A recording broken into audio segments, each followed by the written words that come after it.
And hello everyone, I'm Cooper Naylor and welcome to tonight's video.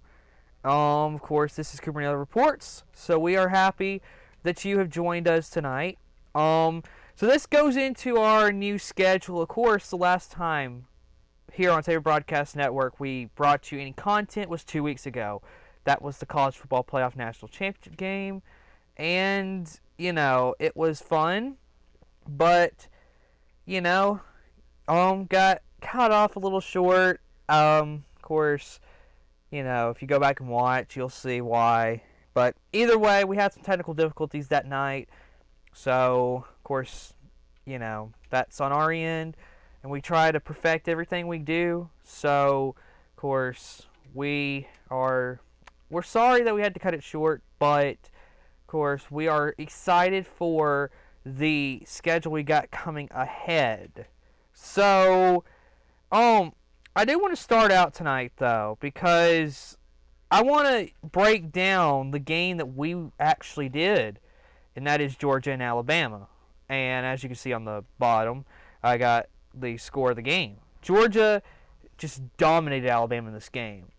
And it wasn't...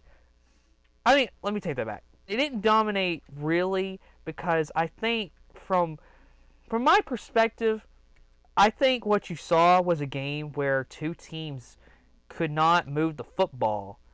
And it was very different in the sense of, you got Alabama, who is going and scoring a lot of points every single game, and they can't do anything against this Georgia defense. And this is kind of what this Georgia defense has done to everybody else this season. So, you look at it, Georgia pulls away in the fourth. They had to go to the fourth quarter, and it was still, very close game. And it takes a fourth quarter of, just some mistakes Alabama makes for Georgia to really pull away in this game. Of course, going into the fourth quarter, the game, it was 13-9 going in. And so, it was a very interesting game to watch. And I think, really, Bama played a great game, considering the fact that your top two, you go into the game, you don't have John Mechie, but you end up losing Jamison Williams in the second quarter, which is a huge loss for Alabama. But the big thing is, Georgia breaks this game open with a huge run from James Cook, Georgia's running back. So that's the big point in where Georgia really pulls away from Alabama. It was a good game, and don't get me wrong, this was one that, Alabama fans are going to hate, going back and seeing. But this is a game that Georgia fans, quite frankly, are always going to love reminiscing on. So, what does this mean for the future of the SEC? Alabama's going to be back next year. You think about all these returning players all these returning starters for Alabama. It's going to be scary for the SEC to play Bama. And to be quite frank with you, if there was ever a year that the SEC could look at it and say, when can we beat Bama? When's the best chance we got it? Well, you know what? Georgia and Texas A&M this season took advantage of that. What does a rebuild year for Bama look like? It looks like a national championship appearance. It looks like a 15-point loss on a national championship game in which you still had a chance on the last drive of the game to win this thing. That's impressive. That just goes to show how good a Nick Saban coached football team is. Even with players that you had lost a lot of starters. It's pretty incredible to see what Bama did this season. And rather being mad about the situation Bama was in, I think as a, going back and looking at it, you should just, be appreciative of what you had. Because for a Bama fan, you expect to win the national championship every year. And when you don't, it's like the worst year in the world. Well, I mean, considering what you had to deal with this year, the fact that you even made the college football playoff this season, that it was hard enough getting to the playoff. Go back and look at some of these games that Alabama completely played down to competition. I mean, you just have to applaud Nick Saban for getting his team to that point, to the national championship game. And the fact you still had a chance at the end to win this game. People are going to go back and look at the season as the season that Georgia beat Alabama. But the thing that you have to remember, Alabama this wasn't Bama's best team. But it shows a lot of heart from this team for how they competed, even though they knew the circumstances of what they were in. So that's why Bama, you should applaud how they did this season. And in Georgia, most of the season they were number one. Only until Bama beats them in Atlanta for the SEC championship game. Only time they really fall because, if you really go back and look at it, Bama held the number one ranking until they get beat to Texas A&M. Then Georgia jumps to number one. They lose to Bama in the SEC title game, and then Bama jumps them. You really never had any other team number one. In fact, I don't think you did. So it was a good football season, and I am excited for what's coming up next. Because what is coming next is going to be great. The SEC East looks a whole lot better. And let me tell you something. SEC West is going to get even better. The SEC is probably proven themselves to be the top conference in football. Or let me rephrase that. They've been the top conference since 2007. Now, I'm a person that if you start with the conversation of, what about the Big Ten? Big Ten does not have anything on what this SEC is going to be. You're talking about this season, 13 SEC schools went to a bowl game. Well, at least had a bowl bid. Of course, A&M dropped out due to COVID. But at the same time, 13 SEC schools had a chance to play for a bowl game. I'm telling you, this is an indication that the SEC is going to be incredible. Not just now, but this could be a thing that goes on forever. So, I'll tell you what. Bama is still the dominant force of the SEC West, and probably of college football. But this SEC is going to be really good going into next season. So, of course, that leads me into 2022 at Savor Broadcast Network. And what's going to happen is we've got a lot of things coming for you. And we are very excited for what's coming up. So, of course, this is a little change, though, because tonight was supposed to be the first night of the new Bible study that was going to start. Studying the Bible with Cooper, which, I'll be doing with you. Well, we had a couple of changes to the schedule, and we've only got 2 shows that'll be rotating, which is this show, Cooper Naylor Reports, which we'll be doing live. But then also, we'll be doing Studying the Bible with Cooper. That'll be pre-recorded. So what is going to happen with all this though? In 2 weeks is going to be the next video, and that's going to be studying the Bible with Cooper. That'll be my first part to my 3-part series I'm going to start. Of course, March 21st would be 2 weeks after my second study, and that would be the day that we're going to hold off on the Cooper Naylor reports on March 21st, and April 4th would be the next Cooper studying the Bible with Cooper.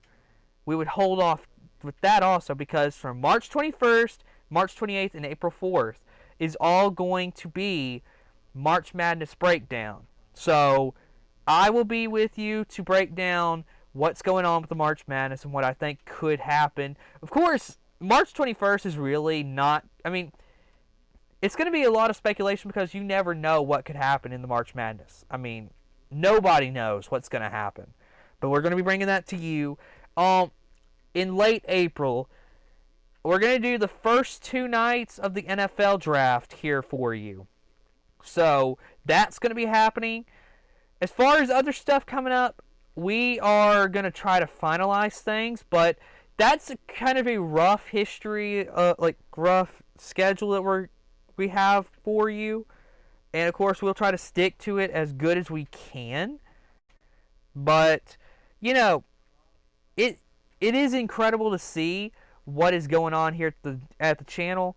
And of course, it's a lot of what it goes to as the help that we get from family and friends is the main thing, because without the support of people around us, this thing probably would have folded a long time ago. So, big thanks to everyone out there who has supported everything that we do here at Savor Broadcast Network. So, of course, like I said, we are going to try to get out the best content that we can for you, the viewers. So, of course, we are excited for the future here at Savor Broadcast Network, and we hope to expand on it in future years. And my thing is, I want to continue every single year to bring more and more for you. So like this year, this is the first, 2021 was the first year I actually started doing live streams.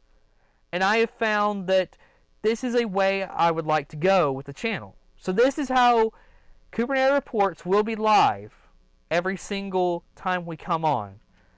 And then the Studying the Bible with Cooper will be pre-recorded for you. So that's kind of how we're going to do it. I did mention during the national championship game that I was planning on broadcasting some games. Well, I think with the changes I'm going through with the schedule, we are deciding whether if we want to do that or not. But I think we've planned out we may just do the SEC championship game in December and then do the college football playoff. So that's kind of how we're planning on doing this. So, like I said, we are very excited for the future. College football wraparound is coming back, of course, after the success we had this year. We got to bring it back, and I think a lot of people are excited to see it come back. So we hope to expand on that as well. So there's a lot we have planned here, and we hope that you enjoy it. So, okay, now let's dive into a little bit of something that I've watched over the weekend. The NFL playoffs. First one we have to start with is the first number 1 seed to go down, the Titans, at home. They get beat to Cincinnati. In a game that Cincinnati controlled this game from the opening kickoff until the end of this game. And the reason why I say this is, Tennessee just could not do anything. They can't move they couldn't move the football against Cincinnati. And I'm going to be quite honest with you. I think the decision to go for two after your first touchdown? I mean, what is Mike Vrabel thinking? This is one of the dumbest decisions I've seen. I understand. The game, you're tied at 6-6, but what are you thinking? You know that if you get that extra point, you're up a point. But yet, you go for two? What sense does this make? I mean, look. That extra point could have helped in the long run because before Ryan Tannehill throws an interception that ends up in the game-winning field goal, you would have been up 17-16. You could have just ran that clock out. But you went for two. I mean, it doesn't make sense. Plus, it's stupid. So, if you're going to go for two, let it be in the second half, please. Why in the first half? You just scored a touchdown. Get the extra point. That was a huge point in the game. And you know what? It will always go down as one of the stupidest calls to ever make in a playoff game. Going for two in the first half of a football game when you could have got the extra point. And you know what? You could have put the game on ice right there. But you didn't. And well, look how it cost you. Tennessee, your coach blew it for you that time. I'm sorry. 2 points in the first half. Dumb. Alright, moving over to the next game So, funny story. I'm a Green Bay Packers fan. Nobody knew that, did they? Well, here you go. And let's just say the thing that killed them in this game. You had a field goal blocked in the first half, which came to bite them. You had a punt blocked in the second half that ended up a touchdown. That was a big bite right there. And then your middle coverage of the defense cannot do anything at all to stop Jimmy Garoppolo from throwing it to George Kittle and getting first downs. Packers defense, again, lets down the team. Last year, it was Tom Brady throwing it right over their head for a touchdown. At the end of the first half to Scotty Miller. This year, it's Jimmy Garoppolo constantly throwing it to George Kittle, getting first downs. Now, am I saying that Green Bay played awful in this game? Well, I mean, I don't know if they played awful, but I mean, both teams played about the same, in my opinion. Plus, if I'm really going to be honest with you, it's just a matter of two teams that just, in the end, San Francisco kicked a game-winning field goal. But Green Bay didn't play good enough to win. And here's the thing. The last 2 years, we go into these games like the NFC Championship game last year, Green Bay against Tampa Bay. We go into this game being like, okay, it's the frozen tundra. Green Bay's got the advantage. They practice in this kind of weather all the time. Tampa Bay doesn't practice in this type of conditions all the time. Green Bay should be equipped better to play a better game. They messed that up. That was a bad game by Green Bay right there in the NFC Championship game. Yet you still had a chance to win the game. In this game in the divisional round against San Francisco, what was it? It was a game in the frozen tundra up in Green Bay, Wisconsin. San Francisco's not used to this kind of weather. Green Bay, again, should be used to this kind of weather. But they don't show up in the end. So what's got to change if you're Green Bay? Here's the thing. What's got to change is you got to execute in the big games. You can play a great regular season, and Aaron Rodgers can look like an MVP. But for you to win a Super Bowl, you got to play like that for every single game you play. You got to play like that for 17 games in the regular season, plus the playoffs. Either it be for 3 or 4 games in the playoffs. You would have 3 if you were the number 1 seed. Of course, any of 2 through 7 would be 4. Still, you got to show up in the playoffs, and clearly the Packers have not shown up they haven't shown up in years for the playoffs. So, Packers killed themselves once again, and if that's all we have to say about it, they killed themselves. The Los Angeles Rams and Tampa Bay Buccaneers was a thrilling game. Tom Brady almost made his magic happen again. The team's down 27-3. And what happens in this game? Tom Brady happens. Tom Brady wills his team back to tie the game at 27. But 47 seconds for Matthew Stafford and the Los Angeles Rams to go down the field and kick a game-winning field goal. And have you seen these 3 games so far I've talked about? Game-winning field goals. Road teams winning on game-winning field goals. This was an incredible week for road teams. This is okay, you're going to look at this divisional round. This could be the best round of NFL playoffs we have ever seen. And you know what? The LA Rams came through in the end.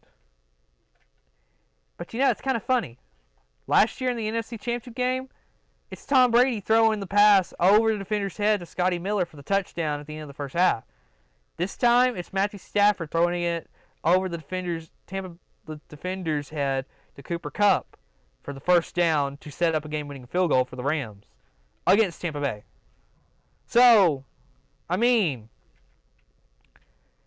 what is coincidence in this game, though?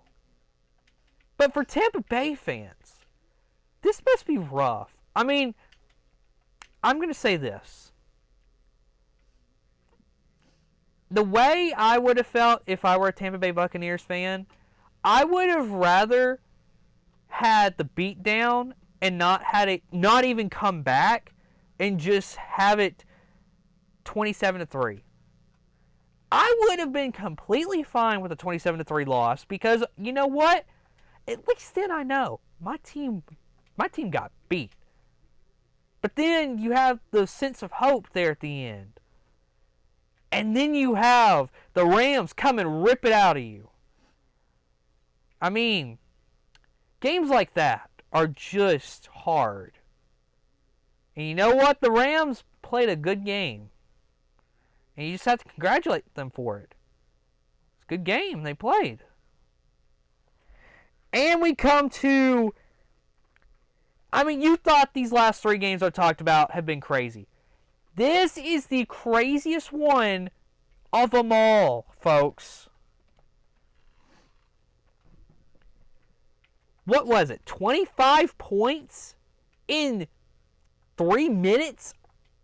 How can you even fathom 25 points in that period of time?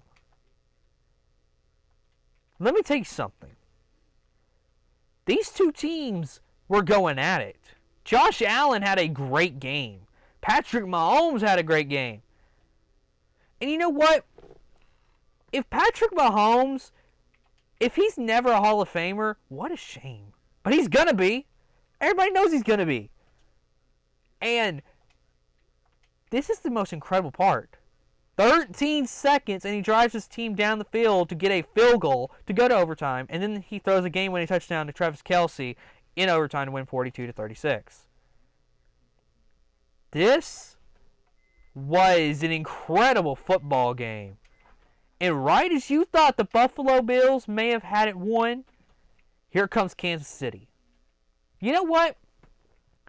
This has been the best weekend of NFL football I've seen ever. The best. And you know what? If these conference championship games are this way, what are we going to see in the Super Bowl? That's going to be fun to watch. Well, there's a lot to speculate on what could happen in the NFL playoffs. And, well, you got Cincinnati going to Kansas City. You got San Francisco going to Los Angeles Rams. What a weekend we're going to have in the NFL. I'm ready for it. Folks, I'm going to be watching these games, and you know what? I'm going to be watching that Super Bowl because I think we're going to have a Super Bowl that's going to be incredible. Now, you want my picks? Well, I'll give you my picks. I'm going to take, and this is just my honest opinion, I'm going to take Cincinnati to beat Kansas City. I just have a gut feeling it's going to happen. And I'm going to take San Francisco to beat Los Angeles. And then, of course, you know, I won't be able to give you any kind of prediction for the Super Bowl. So if I'm looking at the Super Bowl, I've got Cincinnati against San Francisco. I think Cincinnati may get their... I think they may win them a Super Bowl. I think it's going to be Cincinnati. So, of course, Cable Naylor Reports will be coming back, I believe, February 21st. That's about 4 weeks from now. So, you know, I'll talk about the Super Bowl and I'll talk about everything else from my perspective coming up February 21st. Of course, don't forget, February 7th is Studying the Bible with Cooper, and that's going to be my study through Proverbs chapter 3 is what I'm starting with. It's going to be a 3-week series. So, of course, I'm excited to get this started with you because this topic I'm going to be talking about it's really important in today's world. And I hope that, you know, what you take out of it is, you know, it's a deep dive into what the Scripture is telling us about what I want to talk about. So, that's a little bit of, without giving away what we're going to be talking about. So, of course, I want to thank you all for watching tonight. And, of course, we will be back February 7th with Studying the Bible with Cooper. Of course, Cooper Naylor Reports returns February 21st. So, of course, thanks for tuning in tonight, and good night, everybody.